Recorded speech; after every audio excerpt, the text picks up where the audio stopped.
훅 인터뷰. 훅 인터뷰 이어가겠습니다. 국민의힘 수도권 폭망한다. 아니다. 민주당 수도권 위기다. 뭐가 맞을까요? 여러 관측들 나오고 있는데요. 심도 있게 짚어봅니다. 네, 이 정치에 관한 한 척척 박사입니다. 국민의힘 김재원 최고위원 오랜만에 모셨습니다. 안녕하세요. 네, 잘 계시죠? 네. 네, 잘 계셔야죠.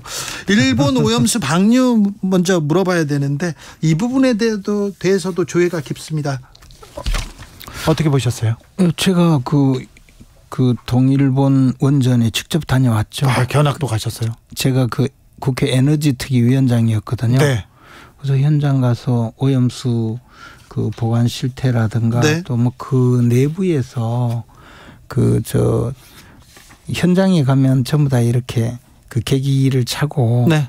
그 방사능 수치 측정을 해서 직접 1시간 동안 있고 하는데 그때 뭐 방류수를 방류해서 어떻게 보지는 않았지만 그때 당시 제 느낌은 이거 원전 방류수는 그 처리수 내지 요즘 말하는 오염수는 그 반감기 우라늄 반감기까지 좀 보관했으면 좋겠다라는 생각을 했어요. 최하 50년. 그렇죠. 네. 그런데 이제 일본은 자기 나라가 완전한 국가다, 늘 불완전 국가에 대한 컴플렉스가 있으니까 예. 이것을 좀 빨리 처리하고 그 근처에 있는 그러니까 후쿠시마현 모든 지역을 전부 다 완전한 지역으로 예. 선포하고 싶은 그런 또 그 내부적인 요구가 있지 않겠습니까? 네. 뭐 그런 의미에서 일본은 그런 방류를 조금 서두른 것 같고.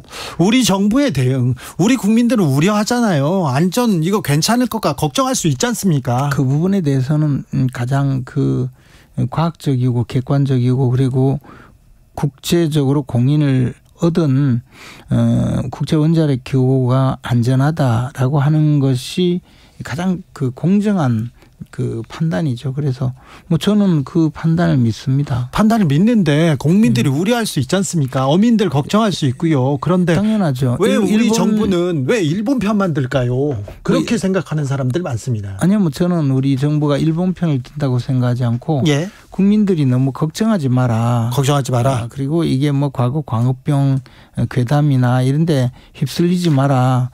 그런 데 대해서 정확하게 자료와 정보를 제공한다고 봐요. 저는 그런 면에서는 네. 정당하게 지금 정부가 국민들에 알리고 있다고 봐요. 그러나 이제 이런 야당의 또 그 정치 공세에 대해서는 적절하고 합리적으로 잘 대응해야 된다고 보죠. 적절하고 합리적으로 잘 대응하고 있습니까? 현재는 야당이 지금 이재명 대표를 구하기 위해서 이 부분을 좀 과도하게 활용하고 있다고 보는데 조금 더 정부에서 좀 이 부분에 대해서 국민들에게 잘 좀 알려줬으면 좋겠다. 잘 설명해야 됩니다. 그리고 그렇죠. 계속해서 어떤 부분이 문제인지 잘 설명하고 해명해야 됩니다. 아사히 신문에서 이런 보도 나왔어요. 우리 정부가 여당이 내년 총선을 고려해서 최대한 빨리 방류하라 이렇게 비공식적으로 요청했다. 이 보도는 어떻게 보셨습니까? 근데 이제 항상 아사히 신문은 이런 비보도로 이제 어떤 이야기가 있었다라고 폭로하는 그런 경우가 과거에도 있었거든요. 외교 비사라고 하면서. 근데 사실 국민의힘 입장에서는 이미 일본 정부가 8월 말에 방류한다는 이야기는 오래전부터 계속적으로 이야기를 했었고 그에 대해서 우리 여권에서 좀 더 당겨서 일찍 방류하라고 해서 총선에 무슨 효과가 있겠습니까? 예를 들면 한 3년 전에 방류했다면 또 모를까. 알겠어요. 그것은 큰 의미가 없죠. 그런데 네. 이제 아사히 신문 자체가 항상 이렇게 국가 이익을 위해서 일본 국가 이익을 위해서 상대방을 좀 모략하는 그런 보도를 좀 해요. 네, 일본 언론의 조금 특징으로 보겠습니다. 아사히 신문은 그 언론사들 중에는 조금 나은 보도를 하는데 저는 그런 생각합니다. 그런데 우리 정부가 한미일 정상회의에서 그리고 또 한일 정상회의에서 오염수에 대해서 좀 한마디 하고 독도에 대해서도 좀 한마디 했으면 좋았을 텐데. 근데 캠프 데이비드 협정은 굉장히 조금 더 말하자면 한미의 방어 태세를 공고히 하고 예. 특히 중국이라든가 북한의 여러 가지 도발을 함께 대응하자는 그런 의미의 최근 10년간의 가장 밀접한 그런 회의였거든요. 자, 그러면 친박의 핵심. 자, 친박의 핵심 김재원, 보수의 핵심 김재원한테 묻습니다. 박근혜 전 대통령 중국어 공부 열심히 해가지고 중국에 가고 열병식도 참여하고 그랬습니다. 그리고 한미일 군사 공조 여기에 참여하지 않았어요. 그랬잖아요. 아니, 박근혜 전 대통령도 못하던 일이에요. 박근혜 전 대통령 시절에 네. 제가 정무수석 때 바로 지소미아에 참여를 했고 또 천안문 열병식을 간 이유는 네. 그 다음에 있을 사드 배치에 중국의 어떤 반발을 그래도 좀 더 완화시키기 위해서 갔는데 사실 그 당시 사드 배치 과정에서 그 성주읍 앞에 있던 당초 예정지를 현재의 롯데 골프장으로 옮기면서 롯데그룹이 어마어마하게 그 공격을 당해서 결국은 중국 사업에서 철수하는 정도로 중국은 천안문 성루에서 그 손을 흔든 박근혜 대통령의 정도는 인정하지 않았던 거죠. 그러니까 우리가 중국을 그만큼 중국의 어떤 이 외교적인 이 강압적 태도를 너무 제대로 대응하지 못했다고 생각을 해요. 박근혜 정부가 지금 중국의 외교에 잘 대응하지 못했고 그게 아니라 그만큼 중국의 나름대로 최선을 다했지만 네. 중국은 그보다도 훨씬 더 큰 목적을 향해서 움직인 것인데 우리가 그렇기 때문에 한미일 공조에서 만약에 이탈을 했을 때는 중국은 힘없는 어떤 동물을 물어뜯는 야수와 같은 또 다른 모습을 보일 수가 있다는 거죠. 네, 알겠습니다. 오늘 이재명 민주당 대표 쌍방울 대북 송금 사건으로 제3자 뇌물죄 피의자 전환됐습니다. 네. 어떻게 보셨어요? 당연한 일이죠. 지금까지 이화영 그 전 부지사의 입을 틀어막으려고 온 세상이 다 들고 일어나서 부인부터 시작해서 심지어는 민변 창설자까지 나서서 변호인이 되어서 온 세상은 아니고 그러면 변호사하고 지금 부인만 나섰네요. 제가 보기에는 거의 온 세상이 나서서 이렇게 이재명 이화영 전 부지사 입을 틀어막으려고 하는데 이화영 부지사가 아마 검찰에서 의미 있는 진술을 하고 그 의미 있는 진술이라는 거는 이 300만 달러는 쌍방울에서 북한에 준 것이 이재명 대표가 그 북한 방문 비용으로 사용하기 위해서 준 것이다라고 제대로 임의성 있게 그리고 증거 능력 있게 진술을 했고 그에 대해서 상당히 많은 보강 증거가 확보된 것이 아닌가. 물론 보강 증거에 또 가장 중요한 것은 또 김성태의 진술이겠죠. 그리고 보고 당시 정황이라든가 이런 것을 전부 했다면 이재명 대표가 들어가서 온갖 다른 이야기를 하더라도 이제 관계없이 기소할 수 있다 이런 판단을 하고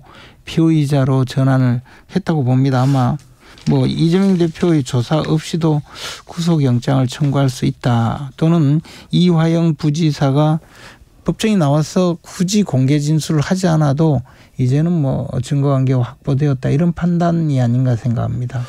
그러면요. 백현동 얘기가 얼마 전까지 있더니 다시 쌍방울 문제로 났습니다. 그 전에도 성남FC 관련된 사건이 있었고요. 대장동 관련된 사건이 있고요. 네. 자, 민주당에서는 이렇게 정치적 고비가 있을 때마다 중요한 이벤트가 있을 때마다 검찰이 나서서 이재명 대표를 기소하거나 소환한다 이렇게 주장하던데요. 그 관계없이 이재명 대표는 지은 죄가 너무나 많아요. 그리고 역사적으로 우리 그 야당 대표 중에는 여러 가지 재판을 받으신 분도 있고 김대중 전 대통령의 경우에는 네. 사형 선고를 받으신 적도 있죠. 그렇지만 이런 자범 수준으로 무슨 무고 변호사법 위반 음주운전 이렇게 시작을 했잖아요. 그리고 지금 돌아서 보면 전부 뇌물에 또 그 보아 직원이 김문기를 모른다고 했다가 기소가 된다든가 지금 보고 있으면요. 과연 이게 이제 야당 대표는 어차피 이 현 정부의 잘못을 지적하는 입장에 있어야 되기 때문에 도덕적 정당성을 갖춰야 되는데 야당 대표의 자격이 있나 이런 판단이 있거든요. 그래서 민주당 의원들이 지금 뭐 이런저런 이벤트를 하고 야당 탄압이다 이렇게 하지만 속내는 굉장히 복잡할 거예요. 아마 뭐 친명계 몇 분들 빼놓고는 좀 다르게 생각할 가능성도 많다고 봐요. 자, 그러면요. 민주당이 위기입니까? 국민의힘이 위기입니까? 수도권에서 다 위기론을 외치고 있는데. 그것은 이제 앞으로 전략을 어떻게 잘 구사하고 전국을 어떻게 운영하느냐에 따라서 저는 이 갈 길은 한 1000가지 갈래길이 있다고 봐요. 아직. 그렇죠. 근데 저는 뭐 이재명 대표는 뭐 다른 언론에서도 말씀드렸는데 이 찬바람이 불기 전에 우리 주진우 기자께서 근데 방송 이제 곧 쫓겨나시죠? 제 얘기는 하지 마시고. 그래도 제 얘기는 하지 마시고 뭘 또. 쫓겨나시기 전에 한 번은 불러주셔야 돼요. 또. 알겠어요. 인사는 해야죠. 인사는 해야죠. 그런 소리 마시고. 하여튼 우리 주진우 기자께서 이렇게 두꺼운 옷 입기 전에 찬바람 불기 전에 교도소 가실 것 같아요. 이재명 대표는. 이재명 대표가 가실 거예요. 간다고요? 네, 분명히 그렇게 가면 민주당이 압승한다. 이 얘기 이렇게 전망하는 사람들 많습니다. 그럼 뭐 압승까지는 아니고 어쨌든 이재명 대표가 가면 이제 지금 이재명 대표를 둘러싸고 어떻게든 뭐 공천도 받고 뭐 당권을 한번 좌지우지해 보려는 분들이 부역자가 되겠죠. 그러면 그분들에다가 또 뭐 송영길 대표와 관련돼서 봉투 받은 분들 이런 분들 정리 좀 하고 아마 저는 대국민 사과가 있어야 되리라고 봐요. 이런 분을 그 대통령 후보까지 만든 민주당이 그러면 민주당은 아마 당명꾸고 새로운 면모로 갈 수가 있을 거라고 봅니다. 그러면 우리가 국민의힘이 거기에서 제대로 대응하지 못하고 이대로 그냥 쭉 가다가는 오히려 우리가 좀 국민들로부터 뭐냐 뭐 저쪽 당은 좀 변모하는데 또 이렇게 국민들은 잘못했다고 하고 좀 변모하면 또 되게 좀 좋아 보이는 측면이 과거에도 있었거든요. 그래서 그런 가능성이 있느냐 없느냐 이렇게 물을 때 이 민주당도 이제는 그럴 가능성이 별로 없다고 보는 분들도 있어요. 네. 워낙에 친명계가 당내에서 막 헤게모니를 잡고 있기 때문에 어려울 거다라고 보지만 저는 역사적으로 민주당이 그 김대중 대통령 이후에 보여준 여러 가지 모습은 복원력을 회복할 거라고 보고 그렇게 되면 국민의힘도 아주 그 신경을 곤두세우고 세세하게 전략을 잘 짜야 된다고 보죠. 그렇지 않으면 말씀하신 대로 위기가 올 수가 있죠. 그러나 지금대로 가면 뭐. 지금대로 가면요. 민주당이 망하겠죠 뭐. 지금 이대로 가면? 이재명 대표와 함께 그대로 망하시는 거죠. 뭐 배에 구멍 안 뚫어도 뭐 다 망하는 거죠. 배에 구멍 얘기 좀 하자고요. 이철규 사무총장의 승선론. 이것도 보면 국민의힘도 보면 뭐 국민 국익보다 공천 쟤는 미워. 저렇게 반대해? 저 사람은 안 태워. 이런 걸 보면요. 이거 공천이 가장 중요한 것 같습니다. 저도 중요해요. 저도요. 네, 알겠습니다. 현실적인 이야기를 굳이 그것을 중요하지 않다 얘기할 수 없어요. 수는 뭐 그 중요하지 않다고 이야기할 수는 없는 건데 그러나 국민의힘이 지금 그 이철규 사무총장이 말씀하신 것은 제가 확인을 해봤더니 그냥 의원총회장에서 의원들에게 우리가 그 뭐 당내에서 이런 너무 반대되는 이야기를 해서 당이 분열하는 모습을 지금 보이는 것은 좀 적절하지 않으니까 조금 뭐 함께 잘 가자는 그런 취지로 좀 부탁을 하신. 승선을 못한다는 게 아니라 동승자들이 그러면 안 된다 이렇게 좀 주워 담으셨어요. 근데 그 말이죠. 그 말인데 그렇다면 자 유승민, 이준석 전 의원 이거 공천 못 준다는 전 대표. 이준석, 김재원 다 그 의원총회의 대상이 아니거든요. 그건 의원들을 향해 이야기한 거기 때문에 뭐. 또 그렇게 빠져나가시네. 근데 빠져나가긴 못 빠져나가요. 자 유승민, 이준석, 김재원, 이현주 이런 사람들한테 공격하는 거 아니에요. 근데 제가 보기에 유승민, 이현주 의원 뭐 그분들은 조금 더 강해요. 지금 말씀하시는 것이. 그분들은 이제 조금 뭐 말하자면 하여튼 그분들은 간하고 명분을 만들고 있는 것 아닌가. 네.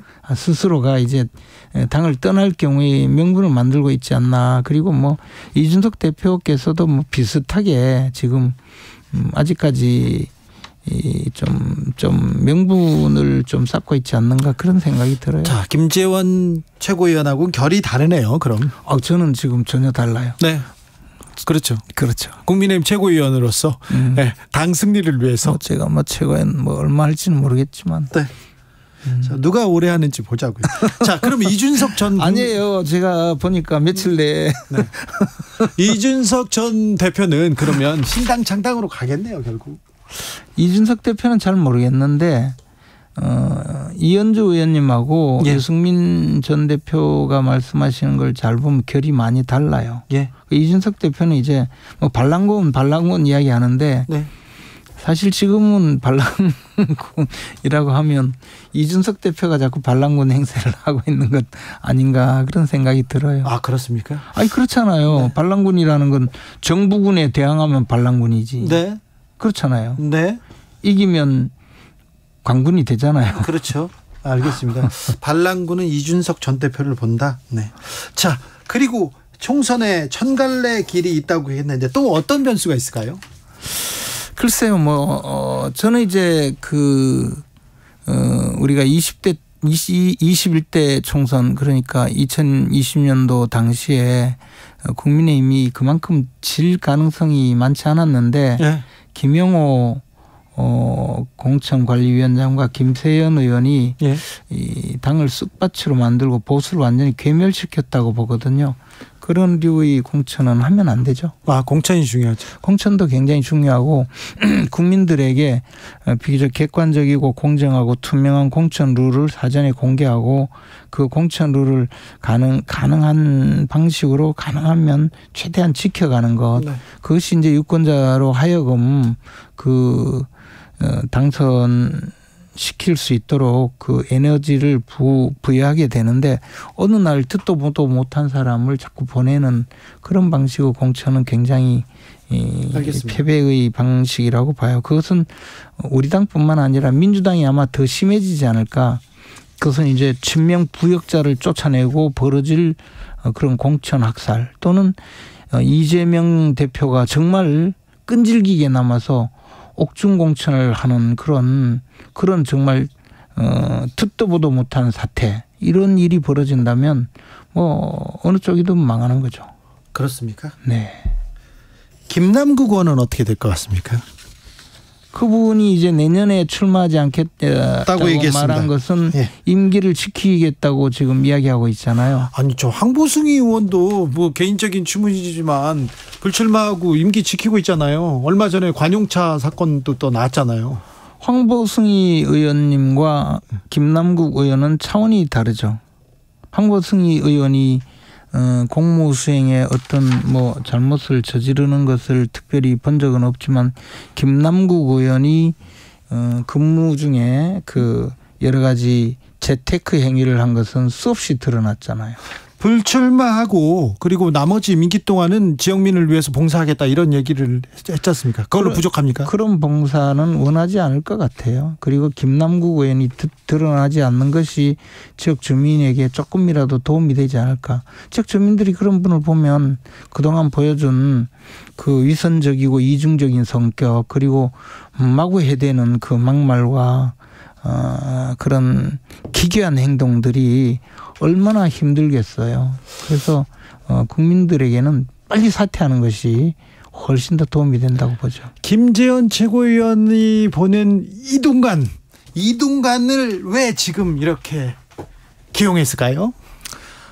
이제 지금까지 잘못 운영되고 있는 이 많은 언론의 행태를 바로잡기 위해서는 비교적 그래도 소신 있고 강단이 있는 분이다라고 생각하지 않을까. 정부에서 이렇게 생각하면 안 돼요. 왜 언론을 운용하고 자기 정권 홍보에 기여해야 하고 그래야 됩니까? 언론은 그런 데가 아니라면서요. 문재인 정권은 5년에다가 지금까지 해서 6년 몇 개월을 그렇게 해왔잖아요. 문재인 정부가요? 예. 어떻게 해요? 했잖아요. 뭘 어떻게 해요? 지금도 하고 있잖아요. 위험한 얘기하셨어요. 위험한 얘기하셨어요. 그런 식으로 얘기하시면 안 됩니다. 아니 저는 사실 문재인 정부 시절에 언론은 그렇게 공정하지 못했다고 생각했어요. 그래서 이명박 정부, 박근혜 정부 때는요. 뭐 그때는 기억이 안 나서 잘 모르겠고. 그때는 더 심했잖아요. 박근혜 정부는 아주 공정하게 운영을 했죠. 박근혜 정부 때는요? 그럼요. 그래서 저는 다만 이 상황이 이렇게 되지는 않았으면 좋겠어요. 우리가 이제 시계추가 있잖아요. 네. 지금 너무 왼쪽에 가 있어요. 그런데 이것을 이제 바로 잡으려면 놓으면 갑자기 오른쪽으로 넘어가거든요. 그럼 국민들이 봤을 때 또 너무 오른쪽에 가 있다 이렇게 보이기 때문에 이 너무 왼쪽에 가 있는 걸 좀 사악해서 한 중간쯤으로 데려오는 그런 정상화 작업을 하는 것이 필요하다. 그런데도 국민들은 좀 굉장히 좀 걱정하죠. 아니죠. 이제 신선하게 생각했죠. 아니 이동관 전 수석이 다시 오는 건 신선하진 않죠. 저는 그분을 전혀 몰라요. 아 그래요? 네. 박근혜 정부 시절에 이정현 전 대표 얘기는 안 하겠습니다. 아니 그 이정현 홍보수석은 그 홍보수석으로서 기사를 빼달라고 그렇게 사정을 했잖아요. 네, 그래서 그걸로 재판을 받았잖아요. 그런데 제가 그걸 보면서 홍보수석이 이렇게 힘든 자리구나. 그리고 이렇게 부탁을 하는구나. 그렇지. 그 강압적으로 이야기한 적 있나요? 정무수석 때는 안 그랬습니까? 다른 데 가서 이렇게 강압적으로 뭐 부탁은 안 했군요. 정무수석 때는. 정무수석 때는. 그랬어요? 아무튼 한미일 정상회의 잘 됐다. 그렇죠. 잘 됐다. 네. 박근혜 정부에서도 한미일 정상회의 특별히 군사 동맹은 한일 군사 동맹에 대해서는 꿈쩍도 안 했었는데 한일 군사 동맹을 맺는 것이 직접적으로 우리 정부가 추구하고 있는 것은 아닙니다. 다만 한미일 간의 정상 군사적으로 정보를 교환하고 교류를 해야만이 북핵에 대한 유효한 방어 수단이 된다는 것은 역대 정부가 누구든 공감을 했던 것이고 다만 그 차이가 조금 있었을 따름이죠. 알겠습니다. 여기까지 듣겠습니다. 국민의힘 김재원 최고위원이었습니다. 고맙습니다.